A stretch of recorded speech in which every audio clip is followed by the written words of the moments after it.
permainan yang pertama adalah permainan melempar bola voli. Yang pertama, melempar bola menggunakan dua tangan dengan badan tegak sampai 5 kali.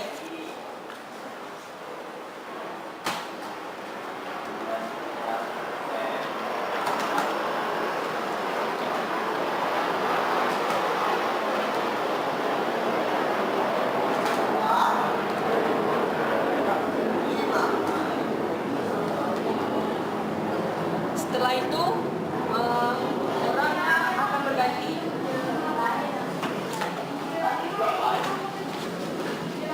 dan orang selanjutnya akan melempar bola di sela-sela kaki bergantian kiri dan kanan sampai 5 kali.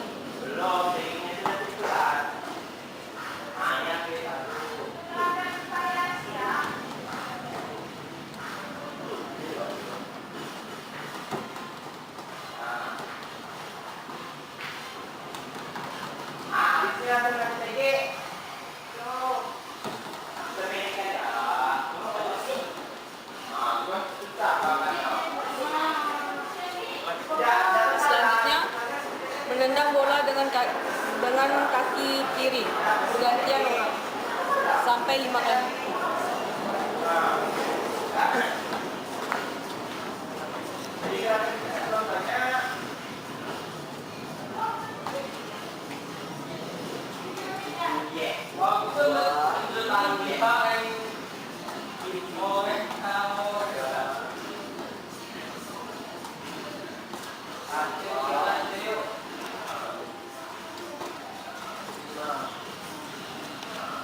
Selanjutnya, menendang bola dengan kaki kanan bergantian orang selama 5 kali juga.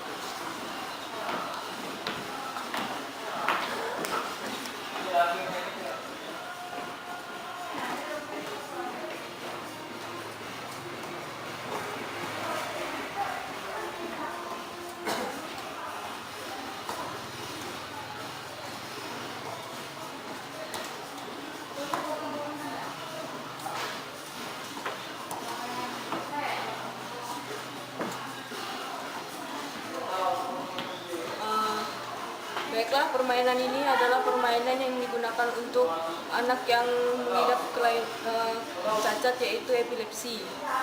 Epilepsi adalah gangguan pada kondisi neurologis dipicu oleh satu seri gelombang elektrokimia dari otak yang banyak dan tidak teratur, yang biasanya menghasilkan kejang dan sebagian besar atau sebagian kecil otot tubuh. Untuk peserta didik yang terkena penyakit epilepsi, aktivitas seperti lari jarak jauh di tempat merupakan aktivitas yang dapat meningkatkan kelelahan pada peserta didik. Jadi, permainan yang cocok diberikan untuk penderita epilepsi adalah permainan melemparkan dan menendang bola. Permainan yang tidak membuat peserta didik tidak sampai pada titik kelelahan.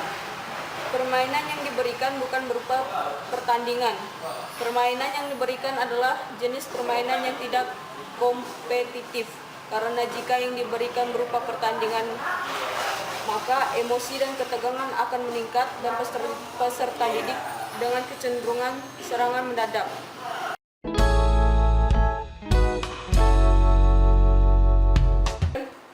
Permainan kedua adalah permainan kasti tematik. Pelaksanaan permainan yaitu pertama, permainan terdiri dari 2 kelompok yang masing-masing anggota kelompok terdiri dari 2 orang. Siswa yang berada pada posisi pertama bertugas membacakan soal. Siswa yang berada pada posisi kedua bertugas menjawab soal dan mencari jawaban yang tepat yang berada pada pola dan memasukkan bola pada tong sampah. Tujuan khusus permainan yang pertama, melatih kemampuan motorik kasar dengan berpindah tempat dan melempar. Kedua, melatih kemampuan motorik halus anak dengan latihan memegang bola. Ketiga, melatih kognitif anak dengan kegiatan berhitung. Keempat, melatih sosialisasi dan kerjasama dengan teman sebaya.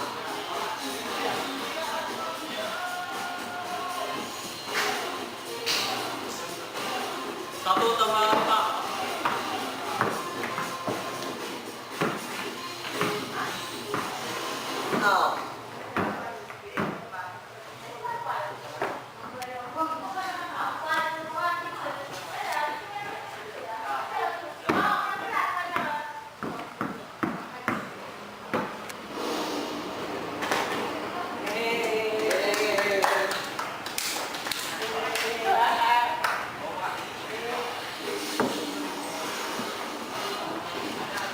2 tambah 1. 1 tambah 1. 2 tambah 1. 3. Betul ya? 6 tambah 3.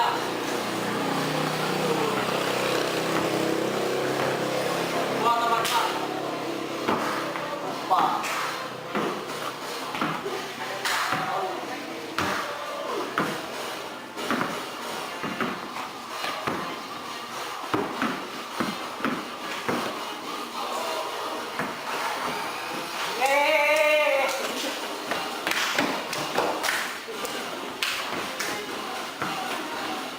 Baik, permainan yang kedua ini adalah untuk anak yang menderita cacat cerebral palsy.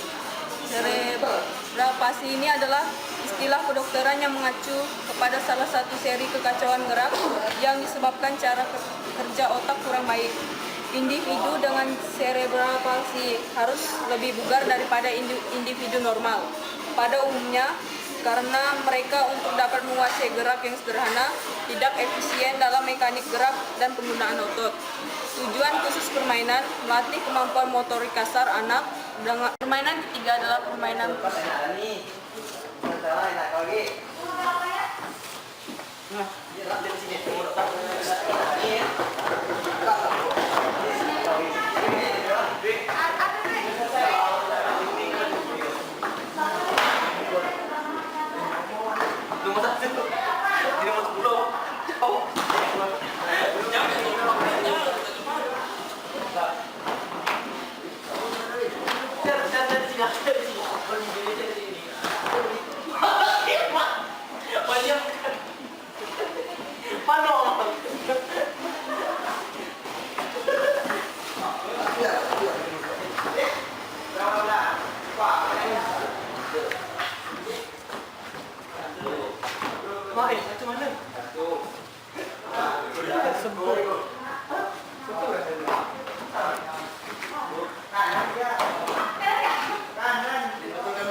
metode pembelajaran.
Selamat 16. Ada Peter. Keren.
Permainan puzzle untuk anak-anak cerebral palsy.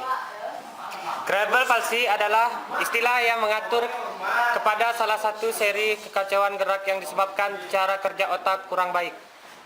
Cerebral palsy mengacu pada perubahan yang bersifat non-progresif dari gerakan atau fungsi motorik sebagai hasil dari kerusakan intrakranial, luka atau penyakit yang muncul sebelum, selama atau sesudah kelahiran.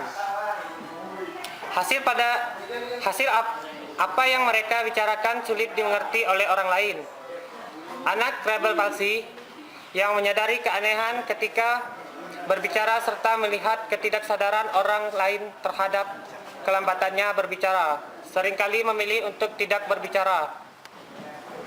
Hal ini yang seharusnya kita hindari agar nantinya tidak berputus asa untuk berbicara.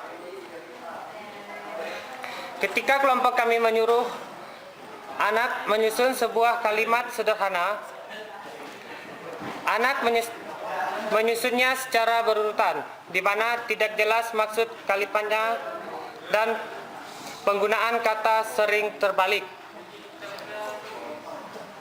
Sehingga makna kalimat yang ada soal menyusun kalimat. Koran membaca ayah di taman. Seharusnya menjawab yang benar berdasarkan SPOK adalah ayah membaca koran di taman. Dari permasalahan yang penulis temukan di lapangan, yaitu anak cerebral palsy yang mengalami permasalahan dalam menyusun kalimat SPOK, dilihat dari contoh di atas.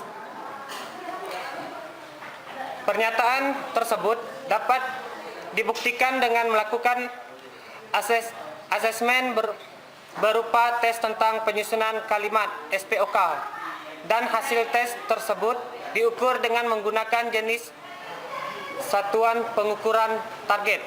Behavior adalah persentase. Salah satu alternatif media yang akan digunakan kelompok kami dalam membantu kesulitan anak cerebral palsy adalah permainan puzzle. Puzzle merupakan salah satu media yang bisa juga digunakan untuk menggunakan bangunan datar sederhana seperti persegi. Pemain menyusun potongan-potongan puzzle. Potongan puzzle berupa kepingan hidup dan suatu paket utuh. Puzzle bagian kepingan hidup yang telah diselimuti asa dan keyakinan akan impian dan suatu tercapai. Dapat diambil kesimpulan bahwa media puzzle dapat digunakan untuk meningkatkan kemampuan menyusun kalimat pada anak cerebral palsy. Puzzle merupakan salah satu media yang bisa digunakan untuk mengenalkan bangunan datar sederhana seperti persegi panjang, segitiga, dan lingkaran. Namun dalam penelitian kali ini, kelompok kami memodifikasi puzzle sebagai permainan menyusun potongan-potongan puzzle. Potongan puzzle berupa kepingan hidup dan satu paket utuh.